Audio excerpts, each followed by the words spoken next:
നമസ്കാരം എല്ലാ മാന്യ പ്രേക്ഷകർക്കും നമ്മളുടെ പ്രോഗ്രാമായ കണ്ടതും കേട്ടതും പരിപാടിയിലേക്ക് ഹാർദവമായ സ്വാഗതം.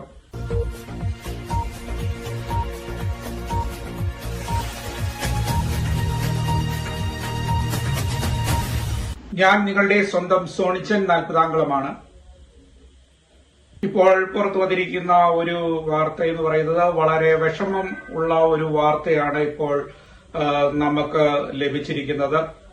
ഗൾഫിൽ കഴിയുന്ന മലയാളി നഴ്സായിരുന്ന നിമിഷപ്രിയയുടെ വധശിക്ഷ നടപ്പാക്കാൻ തീരുമാനം ആയിരിക്കുകയാണ്.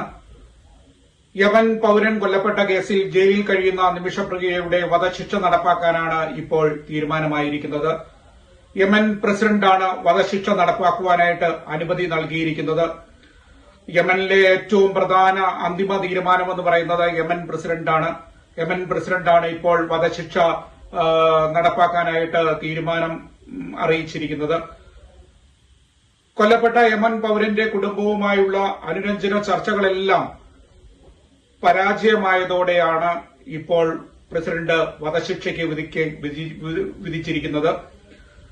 ഇപ്പോൾ ഇനിയും എന്തെങ്കിലുമൊക്കെ ഒരു അനുരഞ്ജന ശ്രമം വിജയകരമാകുമോ എന്നുള്ളത് സംശയകരമാണ്. കാരണം പ്രസിഡന്റാണ് അവിടുത്തെ അന്തിമം ഏറ്റവും പരമാധികാരിയായിട്ടുള്ളത് യമനെ സംബന്ധിച്ച്. അപ്പോൾ യമന്റെ പ്രസിഡന്റാണ് ഇപ്പോൾ വിധി പുറപ്പെടുവിച്ചിരിക്കുന്നത്. പ്രസിഡന്റിന്റെ അനുമതി ലഭിച്ചതോടെ ഏതാണ്ട് 1 മാസത്തിനുള്ളിൽ വധശിക്ഷ നടപ്പാക്കാനാണ് തീരുമാനമായിരിക്കുന്നത്. യമൻ പൌരന്റെ കുടുംബം മാപ്പ് നൽകിയാൽ മാത്രമേ ഇനിയും നമ്മളുടെ മലയാളിയായ നിമിഷപ്രിയയ്ക്ക് വധശിക്ഷയിൽ നിന്നും ഇളവ് ലഭിക്കുകയുള്ളൂ, മോചനം ലഭിക്കുകയുള്ളൂ. അപ്പോ ഇതുവരെയും യമൻ പൌരന്റെ കുടുംബം അനുരഞ്ജന ശ്രമത്തിന് മുതിരാഞ്ഞതുകൊണ്ടാണ് പ്രസിഡന്റ് അവസാനമായിട്ട് ഇപ്പോൾ വധശിക്ഷ വിധിച്ചിരിക്കുന്നത്. ഇനിയും യമൻ പൌരന്റെ കുടുംബം ഈ പറഞ്ഞ നിമിഷപ്രിയയ്ക്ക് മാപ്പ് നൽകിയാൽ മാത്രമേ വധശിക്ഷയ്ക്ക് ഇളവ് കിട്ടുവാൻ ചാൻസ് ഉള്ളൂ. ആ ഒരു പ്രതീക്ഷ മാത്രമേ ഉള്ളൂ. 1 മാസത്തിനുള്ളിൽ വധശിക്ഷ നടപ്പാക്കാനാണ് തീരുമാനമായിരിക്കുന്നത്. ഇപ്പോൾ നിമിഷപ്രിയയുടെ അമ്മയും കുടുംബവും ഇപ്പോൾ ഈ പറഞ്ഞ യമനിലുണ്ട്, ഗൾഫിൽ തന്നെ കഴിയുന്നുണ്ട്. 1 മാസമായിട്ട് അവർ അവിടെ തന്നെയായിരുന്നു. പക്ഷേ നിർഭാഗ്യവശാൽ വധശിക്ഷയാണ് വന്നിരിക്കുന്നത്. എല്ലാവർക്കും ഒരു പ്രതീക്ഷയുണ്ടായിരുന്നു, ഈ അനുരഞ്ജന ശ്രമം വിജയകരമാകുമെന്നുള്ളതായിരുന്നു എല്ലാവരുടെയും പ്രതീക്ഷ. പക്ഷെ അതെല്ലാം തെറ്റിച്ചുകൊണ്ട് ഇപ്പോൾ വധശിക്ഷയ്ക്ക് പ്രസിഡന്റ് വിധിച്ചിരിക്കുകയാണ്.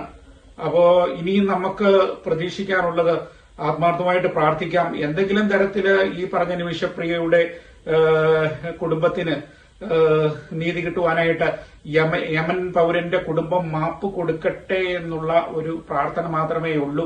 ഇനി അവരുടെ മാപ്പ് കിട്ടിയാൽ മാത്രമേ വധശിക്ഷയിൽ നിന്നും ഇളവ് ലഭിക്കുകയുള്ളൂ. ഏതായാലും വളരെ ദുഃഖം ജനിപ്പിക്കുന്ന വാർത്തയാണ്. പലരും ശ്രമിച്ചിരുന്നു ഈ പറഞ്ഞ നിമിഷപ്രിയയുടെ ഈ വധശിക്ഷ ഒഴിവാക്കാനും നാട്ടിലേക്ക് കൊണ്ടുവരാനും ഒക്കെ. പക്ഷേ അത് എല്ലാം വിഫലമായ ഒരു തീരുമാനത്തിലേക്കാണ് ഇപ്പം അവിടുത്തെ പ്രസിഡന്റ് വന്നിരിക്കുന്നത്.